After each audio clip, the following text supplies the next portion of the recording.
할렐루야. 2026년 3월 26일 목요일 아침입니다.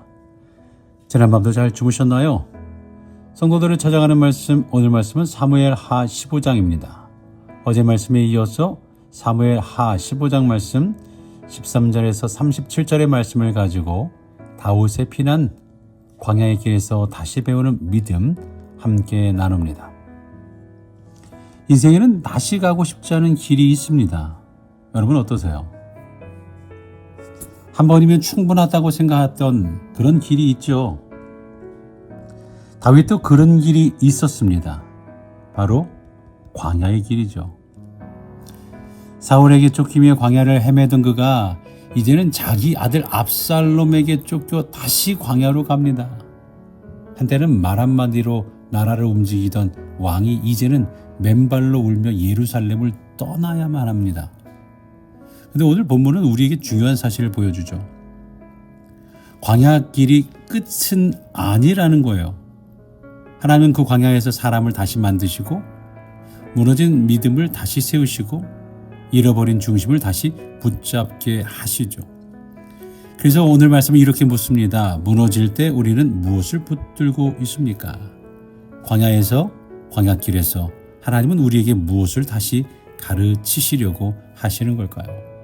오늘 말씀을 통해 한번 생각해 보기 바랍니다. 첫 번째로 말씀을 묵상해 볼 때 다윗의 피난은 단순한 패배가 아니라 낮아짐의 시작이었다라는 거죠. 압살롬의 반역 소식을 들은 다윗은 예루살렘에 남아 싸우지 않고 피난길을 선택합니다. 이해하기 어려운 결정이죠. 예루살렘은 요새이고 정예 부대가 있고 장군들도 있어요. 충분히 맞설 수 있죠. 그런데 왜 떠납니까? 그 이유는 단순한 두려움만이 아닙니다. 반역한 아들이지만 다윗은 압살롬이 죽는 것을 원치 않았어요. 만약 예루살렘에서 전투가 벌어지면 압살롬은 다윗의 부하들 손에 죽을 가능성도 큽니다. 또한 다윗은 알았을 거예요.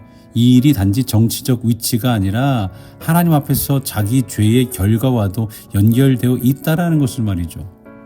그러므로 다윗의 피난은 패배가 아니라 하나님 앞에서 자기를 낮추는 시작이었습니다. 사랑하는 성도 여러분, 믿음의 사람은 모든 싸움을 다 하는 사람이 아닙니다. 때로는 싸워야 하지만 때로는 내려놓을 때도 있는 거죠. 중요한 것은 이겁니다. 내가 붙들고 있는 것이 하나님의 뜻인가 아니면 내 자존심인가? 다윗은 왕으로서 버틸 수 있었지만 하나님 앞에서 자신을 낮추며 광야길로 들어갑니다. 두 번째 또 생각해 보는 것은 광야길에서는 누가 진짜인지 드러난다는 거죠. 피난길에서 본문이 강조하는 또 하나는 남아있는 사람들입니다. 왕의 종들이 말합니다. 왕께서 선택하는 것은 무엇이나 좋습니다. 여기에 당신의 종들이 있습니다. 이것은 단순한 순종이 아닙니다. 충성의 고백이죠. 그리고 특별히 이때가 등장합니다. 이방인이죠. 같은 민족도 아니고 떠나도 이상할 것이 없는 사람입니다. 그런데 그는 말하죠. 내 주 왕께서 계신 곳에 죽음이든 생명이든 그곳에 당신의 종도 있을 것입니다. 이 장면은 룻이 나오미에게, 시어미에게 했던 고백을 떠올리게 하죠. 떠나도 되는 사람은 떠나지 않고 불리한 길인데도 함께 갑니다. 여기서 우리는 배우죠. 진짜 충성은 잘 될 때가 아니라 어려울 때 드러난다. 압살롬은 아들이지만 떠났어요. 이때는 이방인이지만 남았습니다. 사랑하는 성도 여러분, 고난은 아프지만 정직합니다. 누가 진짜 내 사람인지 드러내고 내가 누구를 붙들고 살아왔는지도 드러냅니다. 오늘 교회도 마찬가지죠. 교회가 편안할 때는 많은 사람이 함께하는 것처럼 보입니다. 그러나 교회가 어려워질 때, 믿음을 지키는 일이 손해처럼 느껴질 때 누가 남는지가 드러나죠. 그래서 하나님은 오늘 우리에게 묻죠. 나는 어려울 때 떠나는 사람인가? 아니면 광야길에서도 함께 걷는 사람인가? 제가 미네소타에 온 지 이제 2년 6개월이 지나갑니다. 2년 6개월이 지나가지만 어려울 때 지켜온 성도님들, 함께한 성도님들, 그렇게 새롭게 다시 오신 분들 얼마나 감사하고 고마운지 모릅니다. 그런데 저도 그런데 하나님께서는 얼마나 좋으셨을까요? 또한 세 번째로 우리가 또 생각해 보게 되는 것은 믿음은 하나님을 이용하는 것이 아니라 하나님의 뜻 앞에 서는 거죠. 피난길에서 제사장들이 언약궤를 메고 옵니다. 누가 봐도 든든한 장면이죠. 그런데 다윗은 언약궤를 예루살렘으로 돌려보냅니다. 왜입니까? 다윗은 하나님을 자기 피난의 도구로 삼지 않았기 때문이죠. 그는 말하죠. 내가 여호와 앞에서 은혜를 입으면 그분이 나를 다시 돌아오게 하실 것이다.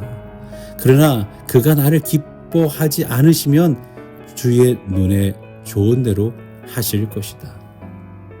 여기서 다윗은 이렇게 고백하는 거예요. 하나님, 내 뜻대로 해달라는 것이 아니라 주님 뜻 앞에 서게, 내가 서게 하소서.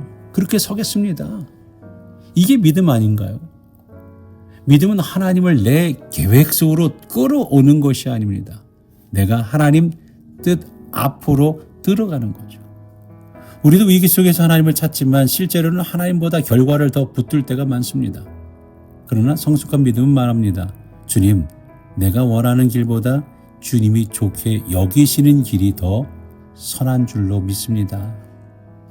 이 믿음이 있을 때 광야에서도 사람들은 무너지지 않는 거죠. 또한 네 번째로 생각해 보게 되는 것은 기도하는 사람은 동시에 책임 있게 움직인다는 것을 봅니다. 올리브산으로 올라가던 다윗은 아히도벨이 압살롬 편에 섰다는 소식을 듣고 기도하죠. 31절에 여호와여 아히도벨의 모략을 어리석게 하옵소서. 짧지만 절박한 기도입니다. 그런데 다윗은 기도만 하고 멈추지 않습니다. 후세를 예루살렘으로 돌려보내 아히도벨의 계략을 무너뜨릴 계획을 세우죠. 제사장들과 그 아들들까지 연결해 첩보 체계를 만듭니다. 여기서 우리는 아주 중요한 진리를 배웁니다.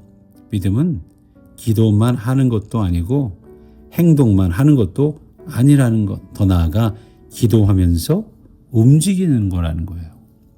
하나님은 우리의 기도 위에 역사하시고 동시에 우리의 책임 있는 순종과 판단 속에서도 일하십니다. 그래서 다윗은 울면서도 기도하고 기도하면서도 전략을 세우는 거예요. 이게 성숙한 믿음의 사람들의 모습입니다. 그러니까 광야의 길은 끝이 아니라 하나님께 다시 돌아가는 길이 되는 거예요. 사랑하는 성도 여러분, 다윗은 다시 광야로 갔습니다. 한 번이면 충분할 것 같았던 그 길을 또 갔어요. 그러나 하나님은 그 길에서 다윗을 버리지 않으셨습니다. 오히려 그 광야에서 다윗은 다시 배우죠. 모든 싸움을 다 하는 것이 믿음이 아니라 어려울 때 남는 사람이 진짜라는 것, 하나님을 이용하는 것이 아니라 하나님 뜻 앞에 서야 된다라는 것, 기도하는 사람은 동시에 책임 있게 움직여야 한다는 것, 이것을 배우는 거예요. 그러니까 기억해야 합니다. 광야길은 끝이 아니라 하나님께 다시 돌아가는 길임을 말입니다. 혹시 지금 여러분도 광야 같은 길을 걷고 계시나요? 다시 가고 싶지 않은 아픔 앞에 서 계시나요? 그렇다면 오늘 말씀을 붙드시기 바랍니다. 광야로 밀려나도 하나님께 가는 사람, 눈물로 올라가도 하나님을 붙드는 사람, 그런 사람을 하나님은 다시 세우시는 줄로 믿습니다. 무너질 때 여러분들은 무엇을 붙드시나요? 믿음의 사람은 이렇게 대답합니다.